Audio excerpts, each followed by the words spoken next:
Bapak Ibu jamaah sekalian, anak-anak, adik-adik yang dirahmati Allah Subhanahu wa taala, kita bersyukur kepada Allah Subhanahu wa taala pada sore hari ini masih diberikan kenikmatan yang banyak oleh Allah, diberikan kesehatan, diberikan nikmat bisa beribadah. Sholat itu jangan dijadikan beban, karena sholat itu justru meringankan beban. Orang-orang yang teguh dalam sholat, terjaga sholatnya, akan kuat jiwanya, dan kekuatan jiwa itulah yang menyebabkan orang mampu bertahan menghadapi beban-beban kehidupan.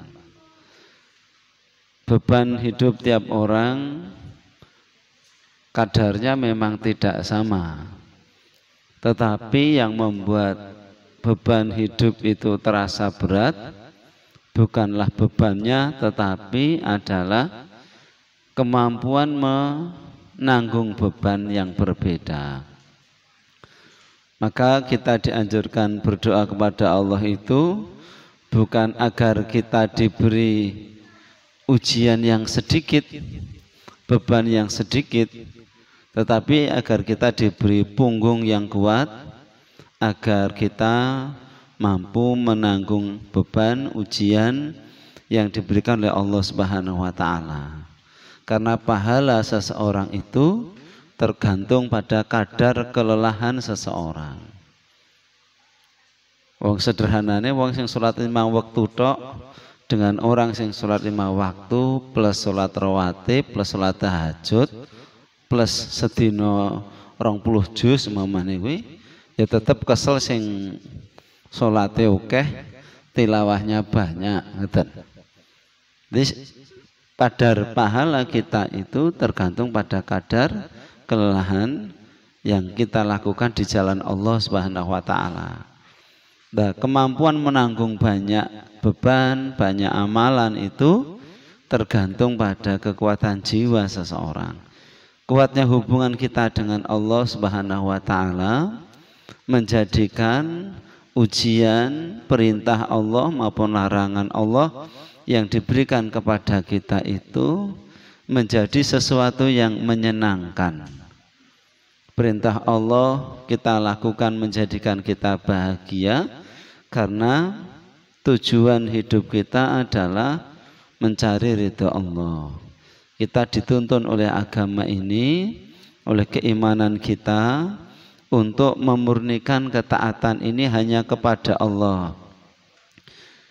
Tujuan hidup hanya kepada Allah itu yang menyebabkan menjalani suka duka dalam hidup itu napa bahasane ya, enjoy saja, penak mawon itu. Karena saat kita diberi kelapangan kesehatan, kelapangan rezeki, kelapangan nopo kemawon, kemudahan apapun, itu hakikatnya juga karunia dari Allah. Saat kita diberikan kesempitan, ya lagi loro, duwite sithik atau kehilangan sesuatu, semua itu juga karunia dan pemberian dari Allah Subhanahu wa taala. Saat kita diberi lapang, sepatas kita bersyukur, dan kesyukuran itu berbuah tambahnya ketaatan kita kepada Allah. Saat kita diuji dengan kesempitan, kita bersabar. Bersabar itu membuat kita tetap memiliki harapan kepada Allah Subhanahu wa taala sehingga kita jauh dari pribadi yang berputus asa. Hidup ini ya antara sabar dan syukur itu. Maka mari kita senantiasa menjaga kualitas hubungan kita dengan Allah Subhanahu wa taala agar tidak ada perjalanan kehidupan ini yang tidak terasa bahagia tuh. Maka Nabi kan ngendika itu, sungguh menakjubkan amrul mukmin, urusan setiap mukmin itu. Di setiap mukmin itu senantiasa mendapatkan keajaiban-keajaiban dalam kehidupan. Baik keajaiban ketika dia dalam kondisi lapang, berupa lahirnya sikap kesyukuran maupun keajaiban dalam bentuk kesabaran ketika diuji dalam kesempitan, dan kesabaran itu juga pribadi yang ajaib. Umumnya orang yang tidak beriman ketika diuji dengan kelapangan dia tinggi hati, ketika diuji dengan kesempitan dia putus asa. Nah, orang yang beriman itu dipuji tidak terbang, dicaci tidak tumbang, jadi dipuji tidak terbang, ora gumedhe, tidak takabur, dicaci juga tidak tumbang, tidak hilang harapan atau merasa rendah diri. Jadi nopo istilahnya itu keajaiban. Orang yang sabar itu tidak pernah kehilangan harapan karena dia yakin dengan setiap ciptaan Allah, kebaikan dan keburukan, lapang sempit itu, kelapangan dan kesempitan itu ciptaan Allah. Setiap ciptaan Allah itu semua untuk kebaikan manusia. Tuh. Mari kita lihat misalnya sebelum kita lanjut ke materi. Mas Hartoyo buka ke Al-Qasas, Mas Hartoyo. Enten terjemah itu niku nggih. Qur'ane kita diwaca terus nganti ngledek kabeh. Qur'ane tau diwaca terus dadi nganti ngledek kulite nganti ilang. Ya. Al-Qasas nggih, surat Al-Qasas ya, monggo. Pace kita buka Al-Qasas. Kisah tentang kelahiran Nabi Musa. Kita belajar dari ibunya Nabi Musa. Monggo dibuka Al-Qasas. Bagian-bagian Al-Qasas itu maknanya kisah-kisah. Allah Subhanahu wa taala dalam Al-Qur'anul Karim banyak memberikan pelajaran berupa kisah. Bahkan mungkin 40-60% Al-Qur'an itu isinya kisah. Surat Al-Qasas. Mulai ayat 3, 4, 5, 6, 7, saya mas tekan piro kayak 8, 9, 10, 11, 12. Engko tekan buri dhewe Mas, engko bar ngajene. 13, 14, 15. Tekan 15 saja ya. 14 saja, 14. Besok ayat pertama tekan 14. Pun. Ingkang ngasal Quran monggo dibuka surat Al-Qasas surat ke-28. Mari kita Mas Hartoyo ngajine, Mas Anto terjemahane miki kurang. Ya Mas, monggo Mas Har. A'udzu billahi minasy syaithanir rajim. Tasim mim. Tilka ayatul kitabil mubin. Nadlu alaika min nabai Musa wa fir'auna bil haqqi liqaumin yu'minun. Inna fir'auna ala fil ardi wa ja'ala ahlaha syi'an yastad'ifu ta'ifatan minhum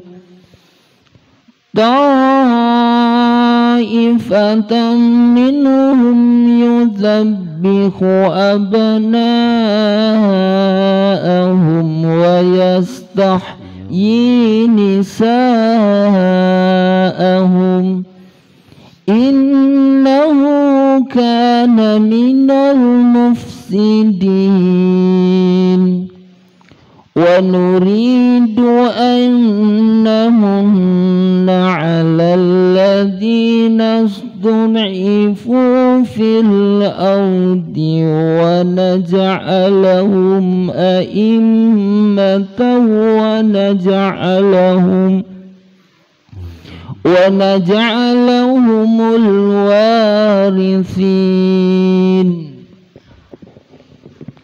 ونمكن لهم في الأرض ونري فرعون وهامان وجنودهما منهم ما كانوا يحذرون وأوحينا إلى أم موسى أن أرضعيه فإذا خفت عليه فألقيه في اليم ولا تخافي ولا تحزني إنا رادوه إليك وجاعلوه من المرسلين فالتقطه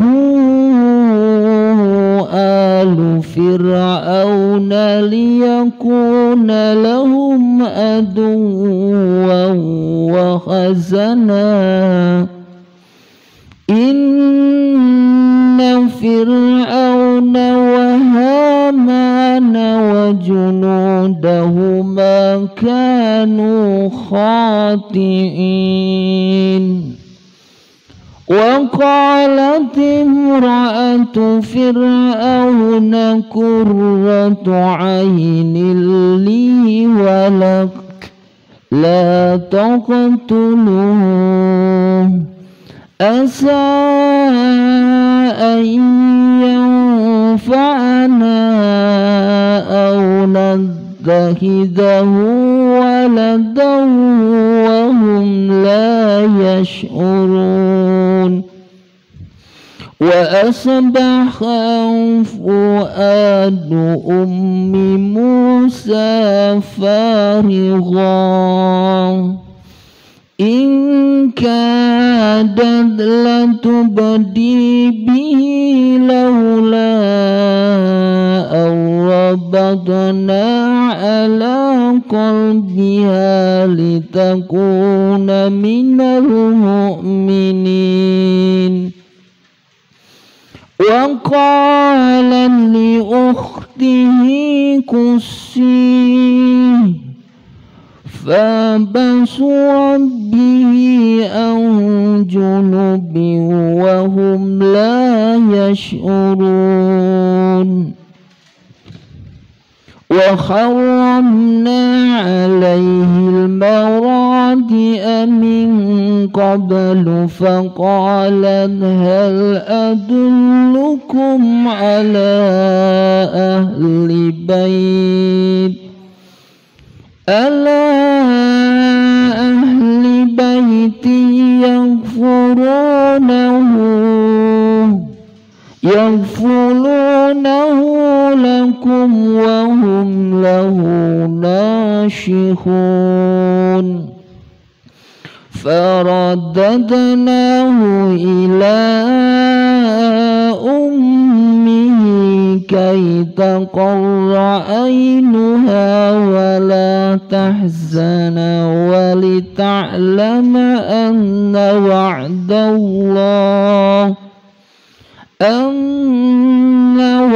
الله حق ولكن أكثرهم لا يعلمون.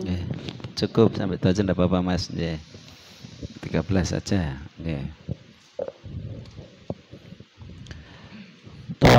Sin Mim. Ini ayat-ayat kitab Al-Quran yang jelas dari Allah. Kami membacakan kepadamu sebagian dari kisah Musa dan Fir'aun dengan sebenarnya untuk orang-orang yang beriman. Sungguh Fir'aun telah berbuat sewenang-wenang di bumi dan menjadikan penduduknya berpecah belah. Di dia menindas golongan dari mereka Bani Israel. Dia menyembelih anak laki-laki mereka dan membiarkan hidup anak perempuan mereka. Sungguh Fir'aun termasuk orang yang berbuat kerusakan. Dan kami hendak memberi karunia kepada orang-orang yang tertindas di bumi Mesir itu, dan hendak menjadikan mereka pemimpin dan menjadikan mereka orang-orang yang mewarisi bumi. Dan Allah teguhkan kedudukan mereka di bumi, dan Allah perlihatkan kepada Fir'aun dan Hamam bersama bala tentaranya apa yang selalu mereka takutkan dari mereka. Dan Allah ilhamkan kepada ibunya Musa, susuilah Musa, dan apabila engkau khawatir terhadapnya, maka hanyutkanlah dia ke sungai Nil. Dan janganlah engkau takut, dan jangan pula bersedih hati. Sesungguhnya Allah akan mengembalikan kepadamu dan menjadikannya salah seorang rasul. Maka dia dipungut oleh keluarga Fir'aun agar kelak dia menjadi musuh dan sedihan bagi mereka. Sungguh Fir'aun dan Hamam bersama bala tentaranya adalah orang-orang yang bersalah. Dan istri Fir'aun berkata, dia adalah penyejuk mata hati bagiku dan bagimu. Janganlah kamu membunuhnya. Mudah-mudahan dia bermanfaat kepada kita, atau kita ambil dia menjadi anak, sedang mereka tidak menyadari. Dan hati ibu Musa menjadi kosong. Sungguh hampir saja dia menyatakannya rahasia tentang Musa. Seandainya tidak Allah teguhkan hatinya agar dia termasuk orang-orang yang beriman kepada janji Allah. Dan dia ibunya Musa berkata kepada saudaranya perempuan Musa, ikutilah dia Musa. Maka kelihatan olehnya Musa dari jauh, sedang mereka tidak menyadarinya. Dan kami cegah dia Musa menyusu kepada perempuan-perempuan yang mau menyusuinya sebelum itu. Maka berkatalah dia saudaranya Musa, maukah aku tunjukkan kepadamu keluarga yang akan memeliharanya untukmu dan mereka dapat berlaku baik kepadanya. Maka kami kembalikan dia Musa kepada ibunya agar senang hatinya dan tidak bersedih hati, dan agar dia mengetahui bahwa janji Allah adalah benar, tetapi kebanyakan dari mereka tidak mengetahuinya. Bapak Ibu sekalian, ini kisah indah, kisah yang kalau lagunya Pak Romai Rama itu berakit-rakit dahulu, berenang-renang ke tepian. Kisah yang berakhir happy ending, full barokah. Nabi Musa kecil lahir ketika Fir'aun memiliki kebijakan setiap bayi laki-laki yang lahir harus dibunuh. Kok delalai ibu Musa ngelahirkan Musa pas itu. Maka kemudian ibunya Musa ini bingung. Di tengah kebingungannya itu justru Allah memerintahkan kepada ibunya Musa untuk ngelekke bayine gitu, menghanyutkan Nabi Musa. Golek sampan cilik po gethek gawe kotakan, terus Musa bayi dokokno ndure, hanyutkan di Sungai Nil. Sungai Nil itu kira-kira 2 kali lipatnya Bengawan Solo nek pas kebak. Pas Bengawan Solo mepet kretek nih kok kira-kira itulah Sungai Nil gitu ya. Reso bayangke itu apa? Perasaan ibunya Musa itu sangat luar biasa gundahnya. Gundah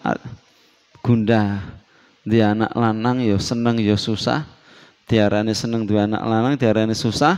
Lahire pas nek konangan Fir'aun, raurung Musa cilik kuwi dimutilasi dadi rica-rica gitu.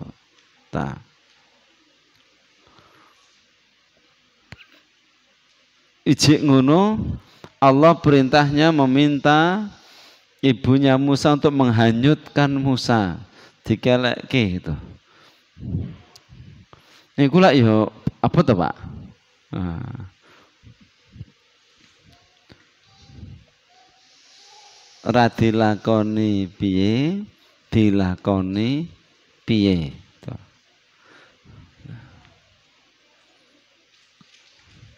Wong bocah bayi kok dihanyutkan di kali sing gedene kaya ngono, banyune ya kimplah-kimplah kaya ngono.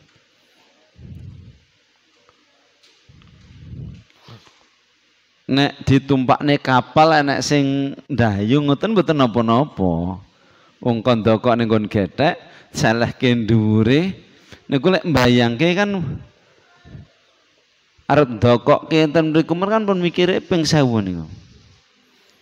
Sedih nian ibunya Musa itu. Tapi karena perintah Allah dikuatkan oleh Allah tadi dalam ayat itu. Wala tahzan, jangan kamu bersedih. Kami akan mengembalikannya dan menjadikannya seorang rasul di ayat 3 sampai 4 tadi. Insyaallah. Akhirnya bismillah ya Allah, plek. Musa kecil, Musa bayi ditaruh di atas getek. Didelok mak plus long Bengawan Solo nek pas lagi imber kae ana piyayi kentir ngono 10 menit wis kira-kira 10 km punjul kali itu. Kan kalau kita sering dengar orang-orang yang terhanyut di Bengawan Solo kan jeglokan ning ngendi tututi nganti 10 kilo punjul urung ketemu tuh. Apalagi Sungai Nil yang lebih gede dari Bengawan Solo, Pak. Plus tuh. Ibunya Musa sampai bilang ke dulure Nabi Musa, dulur itu awat-awatono kae, awat-awatono.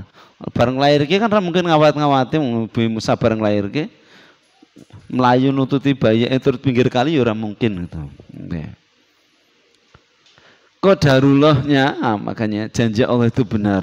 Barang siapa mentaati Allah la'alakum turhamun wa may yuti'illaha wa rasulah faqad faza fauzan azima. Ati Allah tu rasul la'alakum turhamun. Taatilah Allah, taatilah Rasul la'alakum turhamun, maka kita akan mendapat rahmat.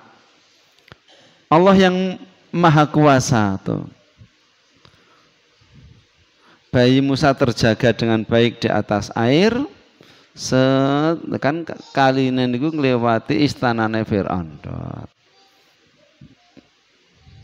Karena di peradaban masa itu di Mesopotamia namanya kan dulu namanya peradaban kuno itu Babilonia, Mesopotamia, peradaban sungai. Karena dulu orang itu pasti banyak membuat rumah di sekitar sungai karena mata pencahariannya agraris. Nek mboten golek iwak ya tani. Nek tani niku mesti omahe lahannya di sekitar sungai. Tuh. Qadarullah sungai itu lewat sungai itu melewati istananya Firaun. Pas Asiyah istri Firaun lagi neng pinggir kali. Ditemulah Musa itu. Digawa mulih teng Asiyah. Mulai kok neng omah nek suara bayi cedaki Firaun. Cedaki Firaun arti pateni karo Firaun. Soale bayi lanang. Maka niki digambarkan oleh Allah di ayat 9 perdebatan dahsyat antara Firaun dengan istrinya. Bojone Firaun berkata, wa qalat imra'atu Fir'aun, berkatalah istrinya Fir'aun, qurratu ainin li walak.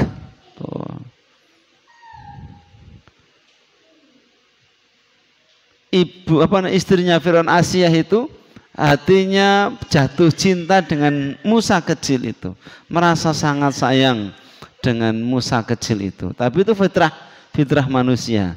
Ndelok bayi niku mesti gemes.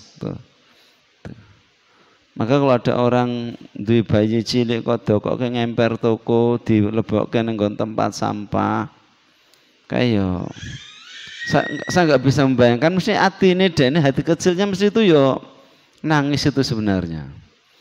Kan wonten beberapa piyai sing tegel ndokok bayake ning tempat sampah, ndokok ning kebon. Melu-melu Siti Maryam nang salah cara ngono Quran itu ya. Nek Siti Maryam nglairke Nabi Isa tanpa ayah karena mujizat dari Allah. Lah wanita-wanita modern karepe iso dadi wanita kayak Maryam. Ya. Nglairke anake bapake ora enek. Ya bapake enek ngono. Nah, ini bapake mlayu nyanti ra reti ya. Akhirnya di toko panti asuhan si apik. Nah, sebagian gua sanggon-gon atau bilai mendalik gitu ya. Umumnya manusia melihat bayi itu mesti seneng tuh. Kalau kita mbok gede sithik nganyelke. Nah, zaman cilikan itu mesti semua orang tuh nyawang bayi gemes gitu. Kalau kita gede nganyelke, mbok nganyel ngerti ndek cilik tak cites kowe gitu. Gitu ya. Ngerti ya gedemu ngayele kaya ngono ndek cilik andemu tak cites. Gitu. Tapi semua orang pasti lihat bayi itu karena memang sesuatu yang suci itu menampilkan harapan. Ada aura kebahagiaan. Lah istrinya Fir'aun ngoten. Dia adalah qurratu ainin, penyejuk hatiku. Maka dia mengatakan merayu Fir'aun itu la taqtuluhu, jangan kau bunuh dia. Akhirnya Musa terlindungi. Niki dunia selalu begitu. Preman niku mudine karo bojone sudah. Fir'aun itu kan bayi preman itu Pak. Fir'aun itu kan bayi preman, kejamnya setengah mati gitu. Tapi dimanapun preman itu angger diceluk bojone, sudah mesti gitu sudah. Wis ngendi-endi preman itu. Preman selalu jeneng iblis itu, sing jeneng iblis wis mati kae. Ya angger bojone wis ngono, wah gitu. Ning jaba mateni wong plak-plak wis, tapi begitu bojone mulai ngono ya wis. Wong petita-petiti ning jaba kuwi biasane mergo ning omah kuwi ora duwe nyali ning omah. Dadi ning jaba ketok kemelinti, apa anggere wong lanang kok ning jaba kemelinti, kemlentus ngomongane gedhe. Kuwi ning omah kuwi asline bon. Wong titeni mawon. Ngger wong lanang kok ning jaba kemaki omongane gedhe nang omah mesti pon. Ya, mana preman engko takluke karo bojone menawa gampang nakluke preman iki parani bojone baru lah wis engko. Enggak. Banyak pengalaman hidup melihat kayak begitu itu. Wah, banyak orang takut sama dia. Ini begitu celuk bojone, nah, begitu Fir'aun juga begitu. Fir'aun merintahke bayi lanang mateni. Wes. Begitu di dalam istananya ada bayi laki-laki Musa sing maju bojone, kuwi mata hatiku, kesenenganku aja mbok pateni. Wow wis. Sendika dawuh ratu ngono wis sudah. Fitrah hidup ya. Fitrah hidup. Alhamdulillah dengan kuasa Allah Subhanahu wa taala Musa kecil selamat dan diasuh di keluarga Fir'aun. Gandeng beberapa hari kentir mboten ngombe, Musa anyak ngelak nangis, bayi niku isone nangis ya. Nangis.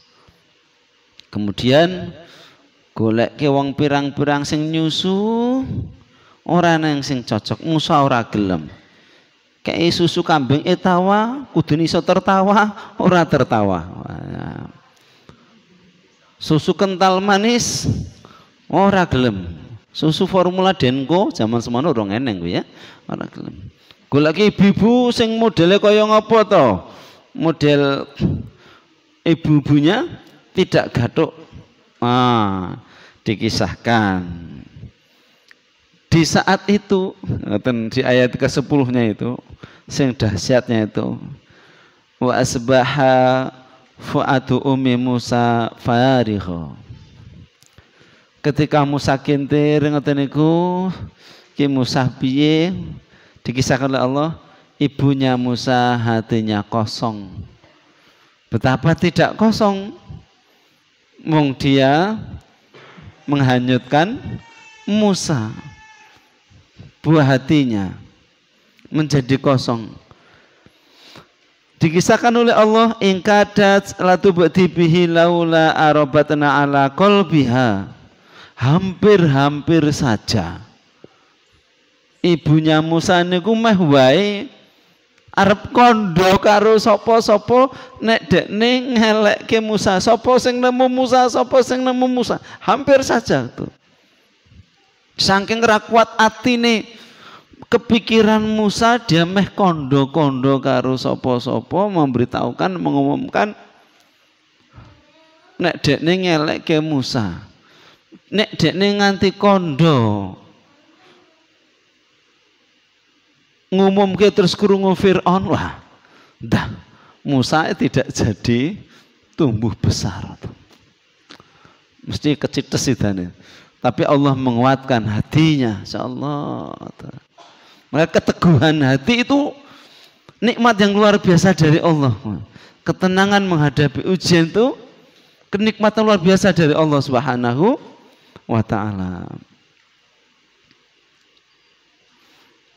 Kemudian di ayat yang ke-12, kami cegah Musa menyusu pada perempuan siapapun. Lalu saudara perempuannya Musa itu ngandani Asiyah pihak istana. Maukah aku tunjukkan perempuan yang bisa, yang insya Allah bisa menyusui Musa? Kemudian di ayat yang ke-13, kabar gembira dari Allah itu, faradadnahu ila ummihi kaita qarainuha wala tahzan, dan seterusnya. Kami beritahukan, kami berikan kabar gembira kepada ibunya Musa. Kami kembalikan Musa kepadanya dalam bentuk melalui proses Musa tidak mau menyusu pada siapapun.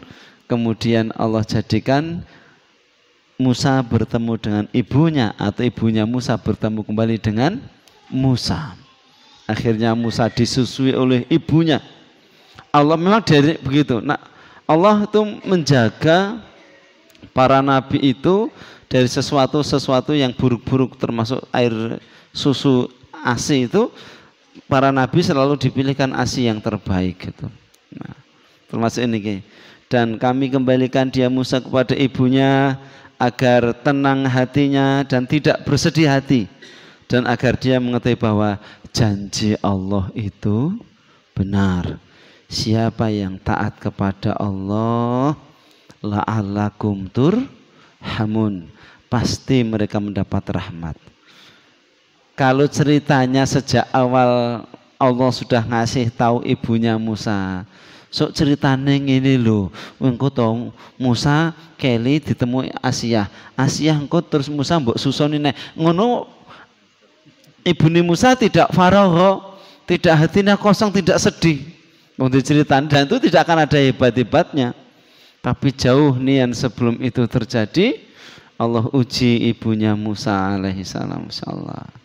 Maka para rahimah Allah, keteguhan dan keyakinan akan janji Allah itu menyebabkan kita bisa sabat, tegar, teguh, dan menjadikan nopo istilahnya beban ujian itu menjadi ringan dalam hidup, karena kita yakin inna wa'dallahi haqqun, sesungguhnya janji Allah itu adalah benar. Siapa yang mentaatinya, siapa yang berjuang di jalannya, wajahadu fina lanahdiyanahum subulana, barang siapa yang bersungguh-sungguh mentaati kami, berkorban di jalan kami, lanahdiyanahum subulana, akan kami berikan, tunjukkan pada mereka jalan-jalannya. Musa selamat, ibunya bisa menyusui, besok Musa menjadi nabi. Satu keteguhan ibunya Musa dibalas oleh Allah. Isa nyusani Musa, Musa selamat. Di antara banyak bayi laki-laki yang lahir kecides, Musa selamat dengan ketaatan ibunya Musa kepada Allah Subhanahu wa ta'ala. Dan tidak sekedar itu, kelak janji Allah, Nabi Musa kecil akan diangkat menjadi Rasul di sisi Allah Subhanahu wa ta'ala. Maka setiap ketaatan kepada Allah pasti happy ending, full barokah, memiliki akhir yang baik dan penuh keberkahan.